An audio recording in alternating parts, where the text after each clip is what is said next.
Hello friends, welcome to my channel Swati's home baking tips and tricks, जहां मैं आपको देती हूं छोटे छोटे टिप्स एंड ट्रिक्स। आज हम बात करेंगे कि हम जब अपने घर के सामानों को परचेज करते हैं, जब हम अपने नए घर को सेट करते हैं, तो हमें किन किन चीजों का ध्यान रखना चाहिए इन्वेस्टमेंट करते वक्त। हमें ये नहीं भूलना चाहिए कि हमें अपने फ्यूचर को ध्यान में रख के अपने इन्वेस्टमेंट्स को करना चाहिए। अगर आपका फ्यूचर एक जगह पे ज्यादा दिनों का नहीं है तो आपको ज्यादा चीजों में इन्वेस्ट करने की जरूरत नहीं है। लेकिन अगर आप अपने घर को फ्रॉम बॉटम टू टॉप सजा के रखना चाहते हैं और अगर आपका फ्यूचर वहीं है, आपको वहीं रहना है बहुत टाइम तक या लंबे टाइम तक आप अपने घर को अपने हिसाब से ही रखने वाले हैं, तो बहुत बेसिक चीजों का ध्यान रखना बहुत जरूरी है। अगर आप कोई सामान खरीद रहे हैं तो या तो आप मत लीजिए या फिर लीजिए तो बेस्ट कोशिश करिए, अगर आपके पास पैसा है तो बेस्ट सामान ही उठाइए, बेस्ट टेक्नोलॉजी की चीज ही लीजिए, क्योंकि कुछ चीजें बार बार इन्वेस्ट नहीं करी जाती। अपने इन्वेस्टमेंट को छोटी छोटी चीजों में डालने से अच्छा है। या टेक्नोलॉजी में थोड़ा लो ले लेते हैं, बाद में आपको 2 साल बाद जाके फील हो अगर कि नहीं हमने गलती करी है, हमें एक अच्छी चीज की ही जरूरत थी, उससे बेटर है इन्वेस्ट करते वक्त अपने दिमाग को पूरी उस चीज की तरफ, पूरा उसके बारे में आप नॉलेज ले लीजिए।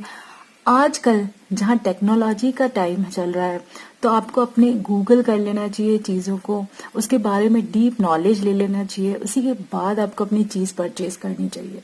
चाहे वो चीज में थोड़ा डिले हो, नो प्रॉब्लम, लेकिन अच्छी चीज ही लीजिए, अदरवाइज बार बार आपको बहुत कुछ लॉस का सामना करना पड़ेगा। हमें लगता है कोई फर्क नहीं पड़ता छोटे इन्वेस्टमेंट से, अगर आज हम कोई चीज ले रहे हैं हम 10 साल बाद नहीं खरीद लेंगे या 2 साल बाद हम फिर नहीं ले लेंगे, बट ये आपके लिए फ्रूटफुल नहीं रहेगा। इन्वेस्टमेंट करते वक्त सोच समझ के करिए, छोटा करिए बट अच्छा इन्वेस्टमेंट करिए, ये बहुत ज्यादा जरूरी है। ये आपके मनी को भी सेव करेगा, साथ साथ आपको हमेशा अपडेट ही रखेगा। आपको ऐसा फील नहीं होगा कि हमने रॉन्ग इन्वेस्टमेंट कर लिया और हम फालतू की चीज घर में लेके आ गए। एक्चुअली आजकल के जो छोटे छोटे घर हैं उनमें डीक्लटरिंग रखने की बहुत जरूरत है। बिना मतलब का कोई भी सामान कभी भी खरीद लेना ये आपके लिए सही नहीं रहेगा। सामान को खरीदते वक्त अपने घर की जरूरतों को ध्यान में रख के ही अपने सामान को आप खरीदिए, चाहे वो बर्तन हो, चाहे कपड़े हो, या चाहे आपके घर की एमिनिटीज हो। जो आपके लिए बहुत डेली की नेसेसिटी है, वो चीजें तो हमेशा बेस्ट ही लीजिए जिन्हें आप डेली यूज करते हैं। ठीक है, कुछ चीजें हैं जो हमें टाइम के साथ ही खरीदनी चाहिए। आपकी एज को ध्यान में रख के आपको चीजों को खरीदना चाहिए, अदरवाइज ना चाहते हुए भी आपको बहुत लॉस का सामना करना पड़ता है।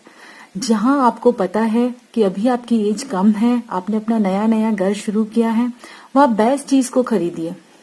और एक एज में आने के बाद 60 70 के बाद आपको अपने इन्वेस्टमेंट्स को थोड़ा रोक देना चाहिए। उस वक्त आपके पास टाइम है, आप घूमिए फिरिए, अच्छी चीजों में इन्वेस्ट करिए, ना कि घर की चीजों में इन्वेस्ट करने का टाइम है। तो हर चीजों को अपनी एज के अकॉर्डिंग, अपने फ्यूचर अप्रोच को ध्यान में रखते हुए अपनी चीजों में अगर आप इन्वेस्ट करेंगे तो वो ही आपके लिए बेटर इन्वेस्टमेंट रहेगा। अदरवाइज आप अपने घर में फालतू की चीजें इकट्ठी करते जाएंगे, आफ्टर दैट एक टाइम पे आपको फील होगा कि डीक्लटरिंग की बहुत जरूरत है हमें घर में। हेलो, आजकल के टाइम पे जहाँ गूगल और यूट्यूब का जमाना है, आपको काफी नॉलेज मिलेगा ऑर्गेनाइजर्स के बारे में, जो आपके घर को सिस्टमेटिक बनाने में हेल्प करेंगे। परफेक्ट प्लेस पे अगर चीजों को रखा जाएगा तो आपका घर मैनेज रहेगा, तो आपको प्रॉब्लम भी ज्यादा नहीं होगी काफी चीजें ढूंढने में। जो चीजें आप अपना टाइम वेस्ट करते हैं ढूंढने में, वो टाइम आपको सेव मिलेगा, बचा हुआ। उसके साथ आप काफी चीजें कर सकते हैं, अपनी बुक्स पढ़ना या अपनी कोई भी हॉबीज को आप जो अपनी क्रिएशन करना चाहते हैं उसका टाइम आपको मिल जाएगा। तो उन ऑर्गेनाइजर्स को परचेज करते वक्त कुछ चीजों का ध्यान रखना बहुत जरूरी है। वो जो बोलते हैं आप उसी हिसाब से नहीं परचेज कर सकते। आपको अपनी किचन का रोड मैप देखना होगा कि वो किस तरीके से बनी हुई है। हमें वहां पे कॉर्नर्स की जरूरत है या हमें अपने साइड बाय चीजें खरीदने की जरूरत है। किचन की वार्डरोब्स आपकी कैसी है, ठीक है। उसके बाद आपका रेफ्रिजरेटर किस शेप का है, कौन सी कंपनी का है, इसके अकॉर्डिंग ही आपको अपने ऑर्गेनाइजर्स को चूज करना चाहिए। कहीं कभी गलत ऑर्गेनाइजर्स आ जाते हैं तो प्लीज उन्हें जल्दी से रिटर्न करिए। कोई भी फालतू चीज घर में रखने का कोई पॉइंट नहीं है, वो आपकी स्पेस को ऑक्यूपाई करेगी और आपकी स्पेस वेस्ट जाएगी। इससे अच्छा आप परफेक्ट ऑर्गेनाइजर्स अपने किचन के लिए परचेज करिए ताकि आप एक सिस्टमैटिक होम में रह सके, जिससे आपको एक अच्छी वाइब्स आसपास मिल सके। इन चीजों का ध्यान रख के अगर अपने आप ऑर्गेनाइजर्स चूज करेंगे तो ये एक माइंडफुल इन्वेस्टमेंट होगा। को अपनी चीजें परचेज करते वक्त अपनी एज को भी ध्यान में रखना चाहिए।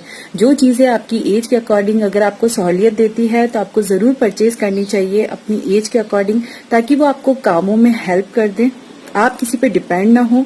दूसरी बात यह है कि बाकी के आपके इन्वेस्टमेंट एज के अकॉर्डिंग होने चाहिए कि हम किस टाइम तक उन चीजों को यूज कर सकते हैं। एक एज के बाद आपको अपने घूमने फिरने में, अपनी दूसरी चीजों में ज्यादा इन्वेस्ट करने की जरूरत है, हेल्थ में एज कम्पेयर टू घर के सामानों में इन्वेस्ट। और अगर आज आपको मेरा वीडियो थोड़ा भी पसंद आया है, अगर आपको पसंद, आप चाहते हैं कि मैं इस टाइप की वीडियोस और बनाऊं ऑर्गेनाइजर्स के ऊपर और अपने घर को कैसे डेकोरेट करना है उस तरीके से, तो अगर आपको मेरा वीडियो पसंद आया है तो प्लीज मेरे चैनल को लाइक, सब्सक्राइब और आगे शेयर करना ना भूले। सी यू नेक्स्ट टाइम, तब तक के लिए बाय बाय।